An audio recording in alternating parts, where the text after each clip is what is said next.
attitude, no matter what I'm talking about, if you have an attitude of gratitude when you go into it, it helps you open your heart and your door, yes? Yes. So gratitude, in my mind, goes with every single talk I ever give. So you can always sing gratitude here no matter what. All right, so today I'm talking about meaning, a meaningful life. Before we go any further into it, I want to distinguish two things that are very similar, but yet different. And that is the word meaning and the word purpose. They kind of cross and weave, but the dictionary definition of purposeful is having a clear aim, full of determination. A couple of synonyms for purposeful are a goal, an intent, or very determined. Now listen to the definition for meaningful, having a real importance or value. And the synonyms that I've chosen are significance and expressive. You hear the difference? They do weave. There are some crossovers between purpose and meaning. But today I want to really focus on meaning. So purpose is the aim, the determination. Meaning is the importance, the value, the significance. So meaning is where we're going.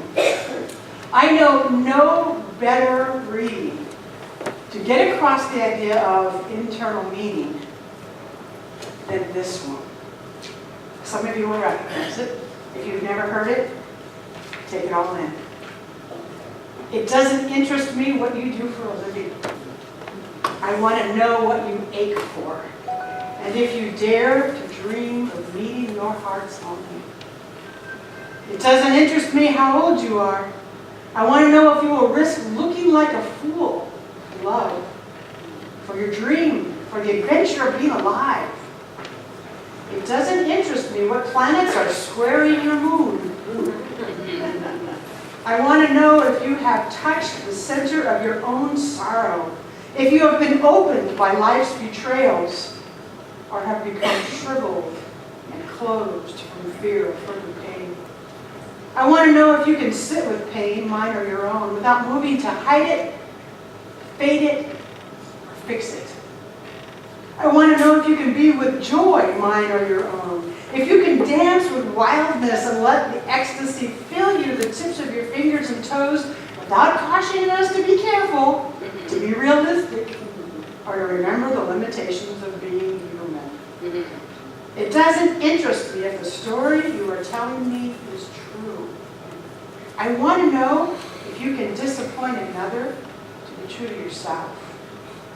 If you can bear the accusation of betrayal and not betray your own soul. If you can be faithless and therefore trustworthy. I want to know if you can see beauty even when it's not pretty every day.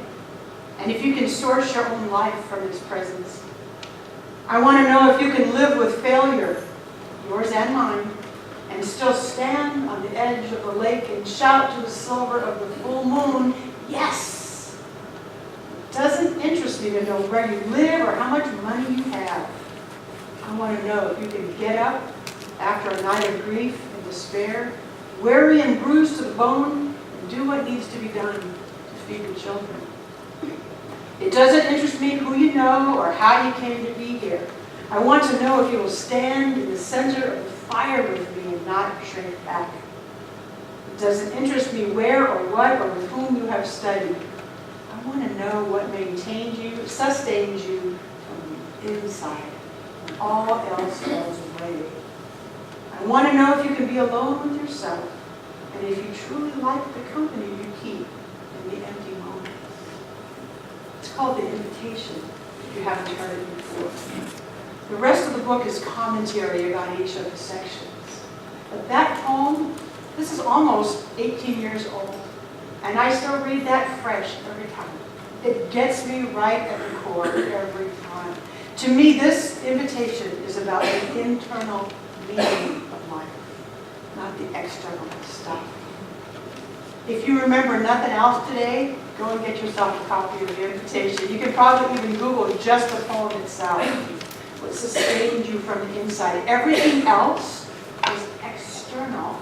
She wants to know what's on the inside and how do you use that to get you through life. We get so focused on the doing of life that sometimes we forget about the inner. We forget about the being. We forget about the meaning because there is so much to do. There's so many routines of life and there are so many mandates. I'm not saying that that's not real. Of course, there are outside pressures. But sometimes we get so wrapped up in the doing that we really lose sight of the being.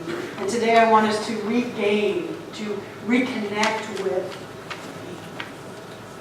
I had a whole lot of stories I wanted to share. I chose two.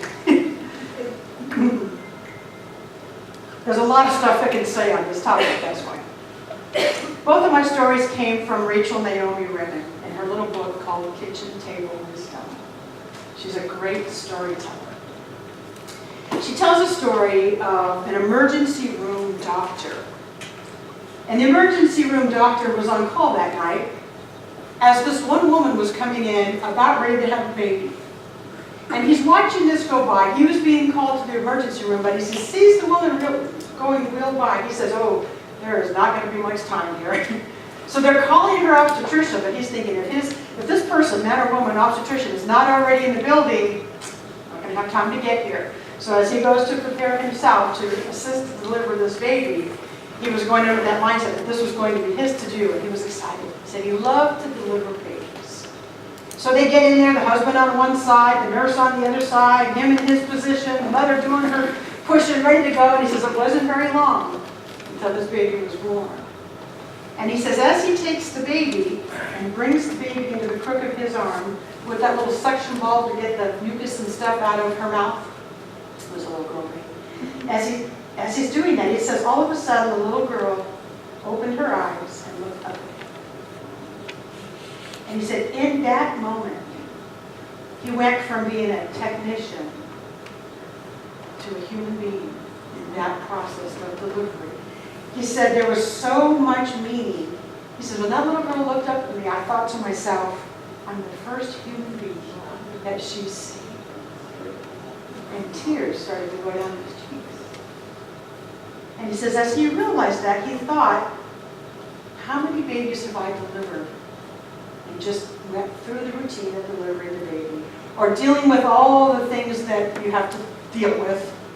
As he hands the mama the baby, he says he just realized at that moment the meaning of what he does, the meaning of this new little life being born. And he says he thought afterwards, how many times have I missed that?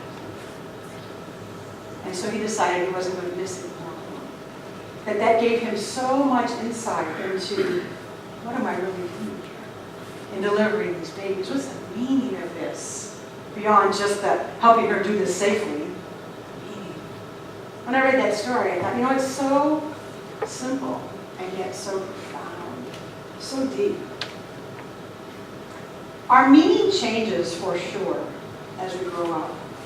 What was meaningful to us when we were a teenager is not meaningful anymore by the time you hit your 30s.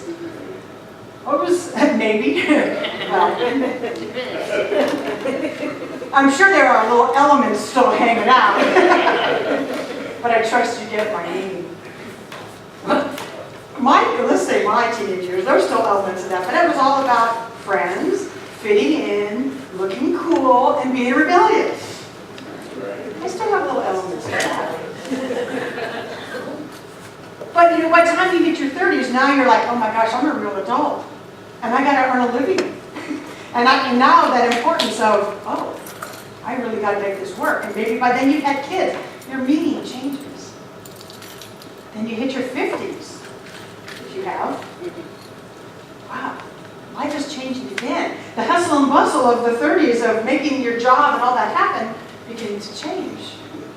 And then, I don't know yet, but 60s, 70s, 80s. Janet, I bet your meaning at almost 90 is different than mine is at 50-something. Yeah. No doubt. Although there's still a lot of similarities. It's the rebellious part, right?